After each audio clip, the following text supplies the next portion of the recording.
정서적 교감을 잘할 수 있는 남자가 대부분 없어요. 적어요, 그 비율이. 그거를 한다고 느끼는 거는 남자가 노력하고 있는 거예요. 남자들끼리 있을 때는 정서적으로 그렇게 크게 대화를 할 필요가 없어. 이 남자는 이한님 만나기 전에 연애 경험 없다 그러면 남자들의 세계에서 살았을 거 아니야. 그리고 이 남자는 이제 이한님을 겪어봤기 때문에 다음 시기 때는 이렇게까지 하지 않을 겁니다. 일방적으로 맞춰주는 거죠. 뭐 귀찮게 정서적 교감을 왜 해요? 아이고, 남자 안 만날래요? 저는 23살 여자, 상대방은 26살 첫 연애였어요. 2년 정도 만나다가 최근에 헤어졌어요. 싸울 때 대화하는 방식이 맞지 않아서 깨붓을 3번 정도 했어요. 첫 번째 깨붓은 제가 생각할 시간이 필요하다고 말하니 상대방은 헤어지자는 말인 줄 알고 시간을 가진 후 상대방이 먼저 헤어지자고 했어요. 전 그 뜻이 아니라 진짜 생각할 시간이 필요했던 거라고 말해서 다시 잘 만나다가 진짜 사소한 이유로 크게 싸워서 제가 먼저 헤어지자고 말했는데 상대방이 전화로 진짜 헤어질 거냐면서 울면서 그 말 진심이냐고 해서 그렇다고 말했는데 너무 울길래 미안하다, 내가 생각이 짧았다, 다시 잘 이겨내보자고 다시 만나기로 했어요. 그러다가 또 싸움의 대화 방식이 너무 달라서 상대방 쪽이 와다닥 하는 성향이라 제 감정이 너무 힘들어서 그만하자고 먼저 말했고, 상대방도 미안하다면서 잘 지내라면서 장문의 톡을 보내서 저도 장문의 톡으로 잘 지내라면서 보냈다가 1일 후 제가 선폭풍이 와서 다시 잡고 상대방도 우리 다시 잘해보자면서 다시 만났어요. 근데 최근에 또 대화 방식 때문에 이번에 상대방 쪽이 먼저 시간을 갖자고 했고 전 알겠다고 했습니다. 일주일 후 대화를 나눴는데 상대방은 헤어져야 될지 말아야 될지를 모르겠다면서 제 생각을 물어보더라고요. 근데 전 저한테 선택권이 없다고 생각한다. 이러니까 상대방이 그동안 서운했던 점이랑 자기는 열심히 노력했다고 말하면서 화랑 서운함을 쏟아냈습니다. 저도 서운한 점 얘기하다가 상대방이 잘잘못을 따지는 듯하게 말하길래 또 이런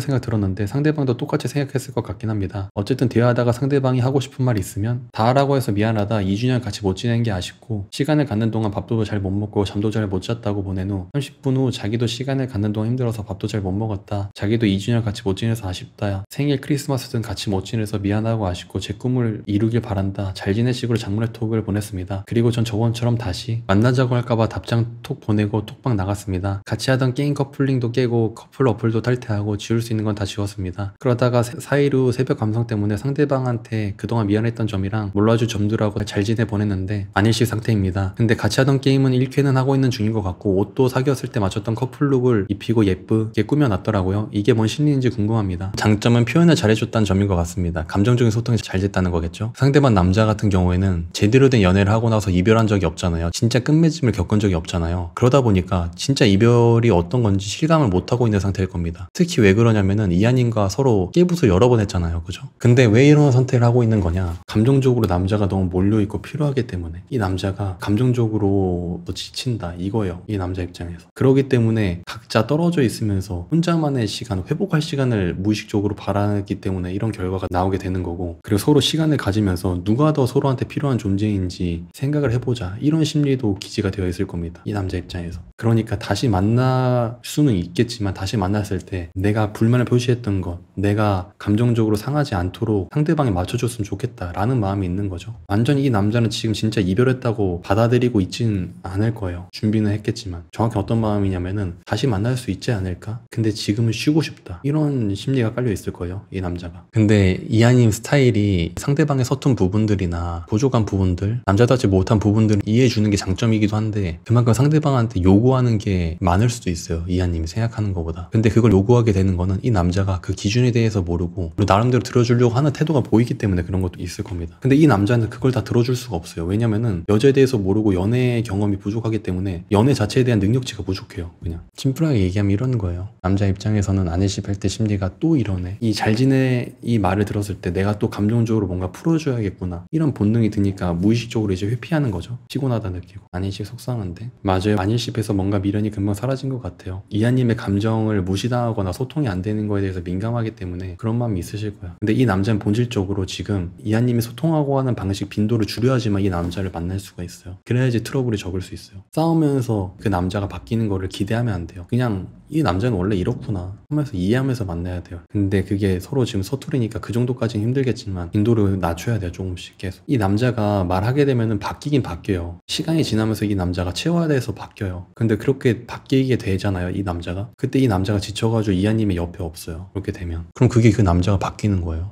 전 일십이었으면 더 흔들렸을 것 같아요. 왜냐면은 이하님의 감정을 확인한 거니까. 안 일십했다는 건 이하님의 감정을 차단한 거죠. 지금 아예 난 보기 싫다, 지금 거기에 대해서 대응하고 싶지 않다라는 의사표현을 한 거니까. 남자의 본질적인 부분에 대해서 좀 아시면 좋을 것 같아. 이하님 정서적 교감을 잘할 수 있는 남자가 대부분 없어요. 적어요, 그 비율이. 그거를 한다고 느끼는 거는 남자가 노력하고 있는 거예요. 남자들끼리 있을 때는 정서적으로 그렇게 크게 대화를 할 필요가 없어. 이 남자는 이하님 만나기 전에 연애 경험 없다 그러면 남자들의 세계에서 살았을 거 아니야. 그리고 이 남자는 이제 이하님을 겪어봤기 때문에 다음 시기 때는 이렇게까지 하지 않을 겁니다. 일방적으로 맞춰주는 거죠. 뭐 귀찮게 정서적 교감을 왜 해요? 아이고. 남자들이 보통 근데 이런 기능이 대부분 없어요. 남자는 여자는 다르니까. 물론 관계적인 부분에서 타고나게 잘하거나 잘할 수 있는 남자들이 있는데, 그런데 여자 경험까지 있다 그러면 그 남자는 여자를 쉽게 만날 수 있는 남자의 확률이 높아서 다른 부분에서 또 머리 아픈 부분이 생길 수 있어요. 이런 부분을 생각해야 돼요. 결과적으로 봤을 때는 본인이 정서적 교감을 하고 싶은 이 욕구를 남자가 어떤 동물인지를 이해하고 본연적으로 깨닫고 좀 내려놓을 수 있어야 돼. 근데 이거를 일일이 남자를 만나가면서 부딪히면서 겪게 된다고 하면은 너무 비효율적이에요, 이게 이하님.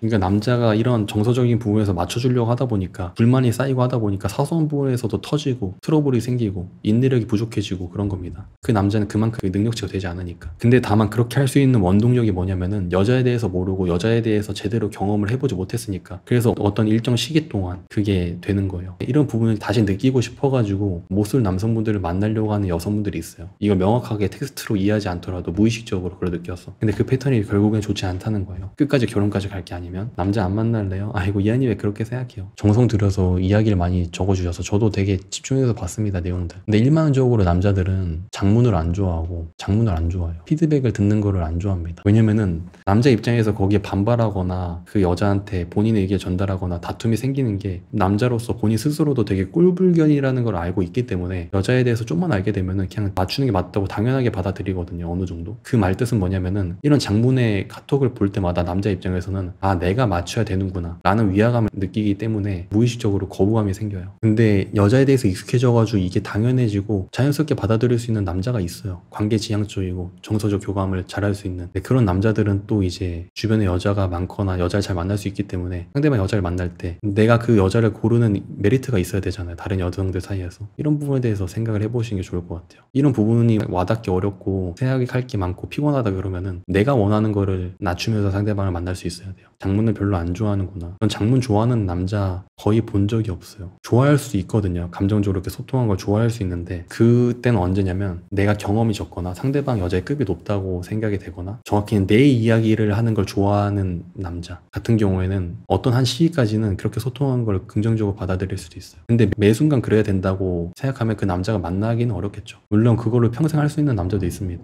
근데 굉장히 드물어요. 정확히는 여자에 대해서 잘 알고 경험을 이미 겪을 대로 겪어놓은데도 그렇게 할 수 있는 남자는 굉장히 드물어요. 근데 그런 남자들이 어떤 걸 원할까라는 게 감이 안 잡힐 거예요, 지금. 그러면은 지금 그 과정을 겪을 바에는 이런 본인이 원하는 기준을 낮추는 게 맞다고 말씀드리는 겁니다. 이런 여성분들이 계셔. 상대방 남자가 오히려 장문을 이렇게 보내요. 이렇게 생각하는 여성분들이 계셔. 마음이 아파요, 진짜. 근데 이하님께서 막 스타일 자체가 엄청 필요한 스타일은 아니고 그게 덜해요. 그런 면이 있는데 근데 막상 감정적으로 부딪힐 때는 이렇게도 할 수 없을 거 아니야, 그죠? 아무리 덜하다고 해도. 뭔가 그 소설 쓰면 잘 쓰실 것 같은데, 이하님. 진짜 웹소설. 뭐 재능이 있어 보여, 뭔가. 이게 진짜 장난하는 게 아니라 판타지 소설 같은 거 잘 쓰실 것 같아. 로맨스 소설. 성향 자체가 나쁜 건 아닌데, 이하님이. 근데 이런 부분이 이게 참 이하님 좀 빨리 결혼하셔야겠다, 뭔가.